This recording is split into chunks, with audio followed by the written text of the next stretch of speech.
Visítanos en asdetrebol.com, la mayor tienda de magia con los mejores precios.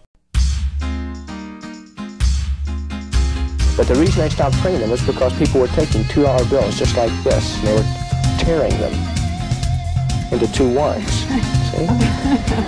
Watch. Like that. The coin goes inside of the bottle. 1 card, frozen, in the very center of a block of ice. Take the deck. Throw. And 1 card sticks inside.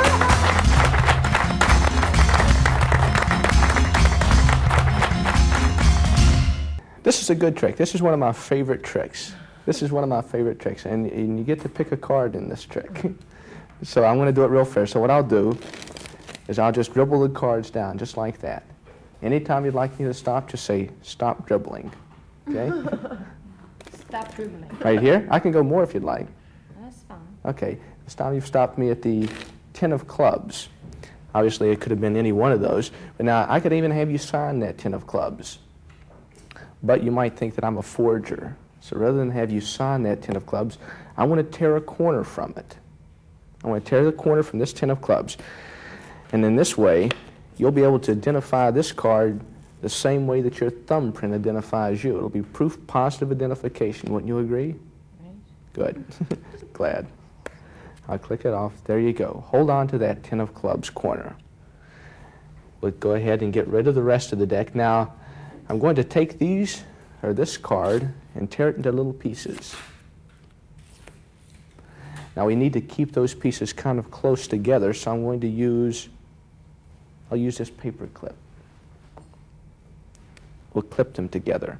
I'll take the pieces, clip them together, and I need to squeeze them very tightly. So I'll squeeze, nothing up the sleeve. If I squeeze just like that, every single one of those pieces vanishes, leaving only the paper clip behind to show that the pieces had ever been there at all. Now, I could reproduce those pieces one at a time if I wanted to. Maybe you just think I was hiding them from you. It would be better to reproduce that card completely restored except for that one piece which you used to identify it with. And I'll do that for you if you'll answer a question. It's an easy one. Does the word icicle appear on this box anywhere? It's a bicycle deck of cards. Oh, it's a bicycle. That's right. You see, if I take the B and cover it, we have icicle. Right. See, it's not a bicycle, it's a B-icicle deck. And for every B-icicle deck, I'll put this up here to open it out on. We have a B-iceberg, you see? 1 card, frozen, in the very center of a block of ice.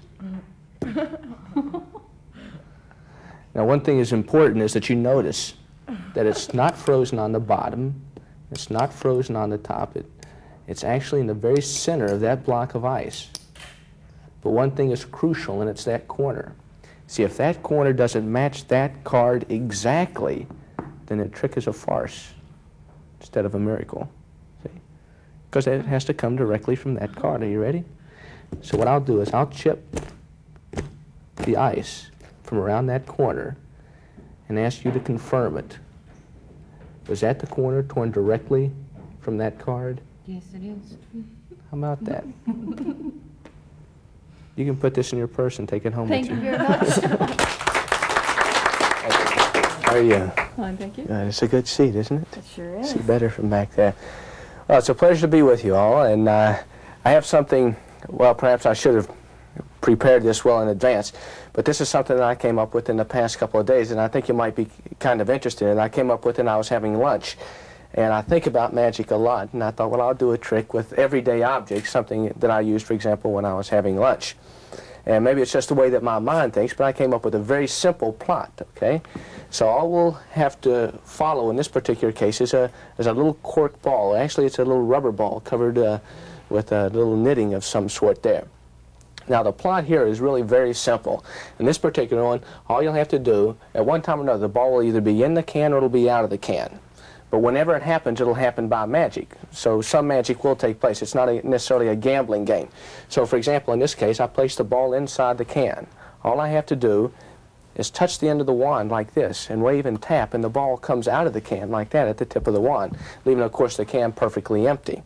Now, you can do the exact same thing in reverse. For example, in this particular case, I can take the ball, tap it with the wand, it completely disappears, only to reappear back inside the can. You see, it goes in reverse. Comes out and it goes back in. But I'll make it a little simpler for you. In this particular case, I'll take the ball and place it inside of the pocket, and still it comes back to the can. I'll even put the lid on top of the can like this. I'll place the ball in the pocket. And even with the lid on, the ball comes back like, oh, wait a second. If I touch just like that, another one comes out. So now we have two. But at this particular case, I'll go ahead and I'll take the lid and I'll place the lid away because we no longer need the lid anymore. See, despite the fact that the large balls came out of it, just casting a shadow over the can, just like that. The hermetical lid once more returns right down here, as well as the sausages, proving it's not only a good trick, but a decent meal.